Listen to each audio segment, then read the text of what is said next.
Hello welcome friends. तो दोस्तों I think आप सभी Lalit Narayan Mithila university Darbhanga part third English honours के स्टूडेंट्स होंगे और आप सभी का सेशन 2019 से 2022 होगा।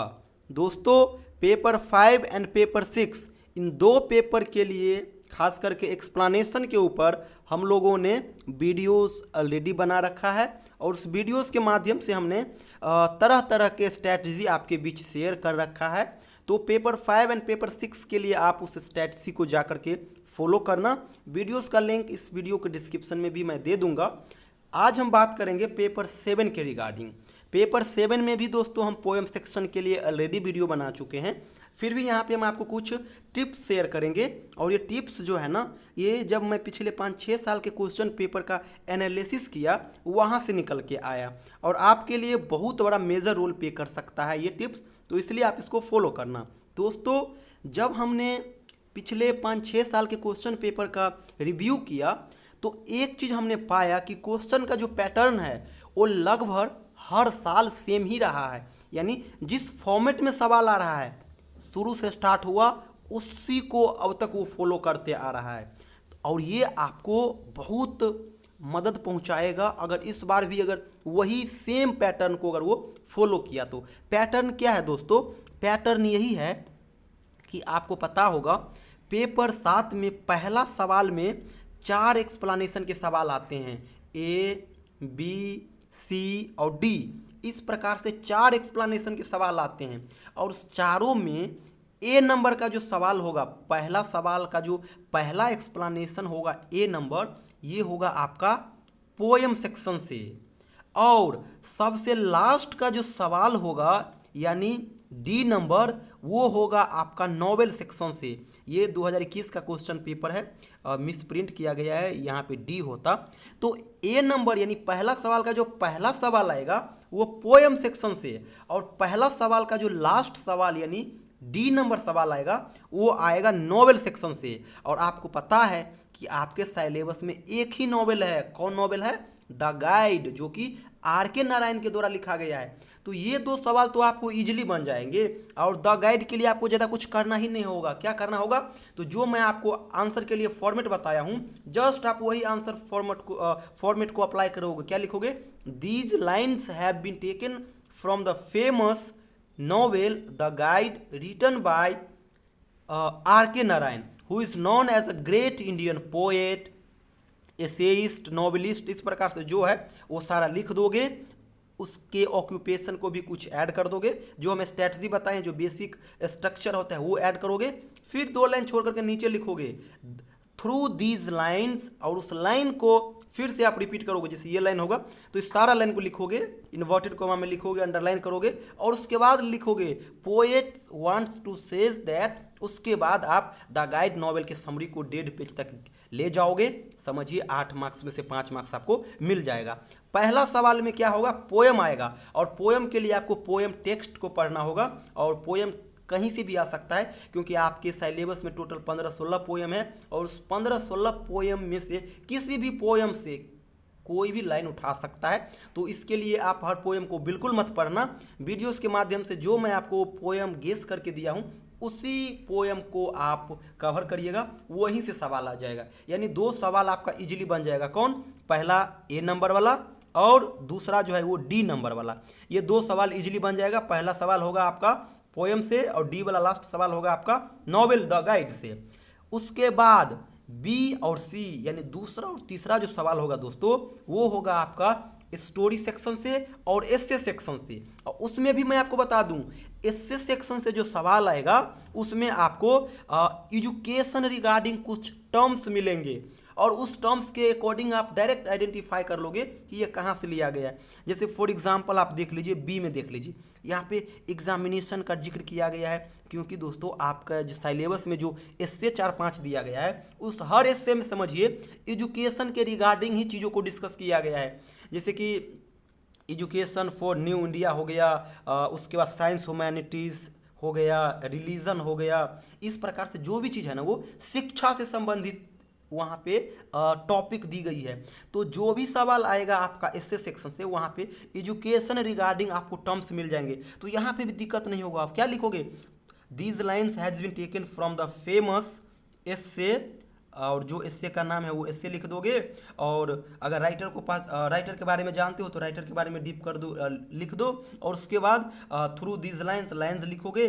Poets wants to says that, और एजुकेशन रिगार्डिंग कुछ भी आप लिख दो, ये कवर हो जाएगा। और एक चीज़ और बता दूँ, दूसरा और तीसरा जो मैंने स्टोरी और आपको एस्से सेक्शन बताया है, ये दो ऐसे सवाल होते हैं जिसको आप अपने एस्से और स्टोरी से विदाउट लिंक करके भी आंसर दे सकते हो। जैसे यहाँ पे देख लीजिए, पढ़िएगा थोड़ा गौर से। The examination is the most better form compulsion, it creates an incredible tendency towards, उसके बाद superficiality and paradoxical condition where in a certain degree of equipment and dislike go together। इस चीज़ सब बहुत आपको, इसे अगर आपको लैंग्वेज समझ में नहीं आ रहा होगा तो ये टफ आपको लग रहा होगा, लेकिन आप इसको छोटे छोटे भागों में ब्रेक करके इसका एनालिसिस खुद भी कर सकते हो। ग्रुप बी दूसरा नंबर और तीसरा नंबर जो सवाल है इसका, ये बहुत ज़्यादा टफ भी नहीं होता है। थोड़ा ये पढ़ लीजिए सी नंबर का। Everyone was hungry once in a way, but to be always hungry he had seen was different, it made a bit of an animal of you, he thought turned you stupid। इस सब को अगर आप chapter से link नहीं भी करोगे ना, तो इस लाइन को ब्रेक कर करके everyone was hungry once in a way, यानी इस प्रकार से चीज़ों को आप क्या कर सकते, छोटा छोटा भागों में ब्रेक करके खुद इसका एक्सप्लेन कर सकते हो। लेकिन लैंग्वेज का जानकारी थोड़ा बहुत होना बहुत ज़रूरी है। जिसको लैंग्वेज ही समझ में नहीं आता है ना, तो उसको एक्सप्लेनेशन बहुत परेशान करेगा। जिसको लैंग्वेज का कमांड है ना, वो एक्सप्लेनेशन के लिए बिना कुछ पढ़े भी उसका, अरे एक्सप्लेनेशन का क्या अर्थ है, जो लाइन दिया गया उस लाइन को आप डील करो। अब जरूरी थोड़ी है कि लाइन को आप पोएम से एस्से से ही कनेक्ट करो, बिल्कुल नहीं। जो लाइन दी गई है उस लाइन को आप अपने जो पर्सनल लाइफ है उससे भी ऐड करके उसको आप लिंक करके उसका आंसर दे सकते हो। जैसे कोई अगर कबीर या फिर रहीम का अगर कोई दोहा आपको दे दे, तो आप थोड़ी कहेंगे कि इस दोहा में ये बताए हैं, ऐसे किए हैं, वो किए हैं, जरूरी नहीं है। आप इसका एग्जाम्पल अपने लाइफ से भी दे सकते हो। कुछ एग्जाम्पल जो आसपास की चीज़ें हैं उनसे भी कोरिलेट करके उसको आप शेयर कर सकते हो। तो वो सारी चीज़ है, जैसे कि आप पढ़े होंगे पेपर 7 में ही पढ़े होंगे the tiger and the deer. वहाँ पे क्या है, हिरन और बाघ की बीच जो है ना वो कहानी को शेयर की गई है। लेकिन भले ही वो बाघ और हिरन के बीच की कहानी है, लेकिन वहाँ पे सीधा बताना चाह रहा है कि हमारे समाज में बहुत से नीचे तबके के भी व्यक्ति होते हैं जिसको बड़े तबके के जो व्यक्ति होते हैं ना वो उछल देते हैं, दबा देते हैं। उसका कहने का मेन मोटिव ये है, लेकिन वो हिरन और बाघ का सहारा लिया है कि हिरन बहुत ही खूबसूरत होती है, बहुत ही मासूम होती है, लेकिन बाघ अपने शक्तिशाली होने का फ़ायदा उठाता है, उस पर छलांग लगाता है, उसे पानी जब पी रही होती है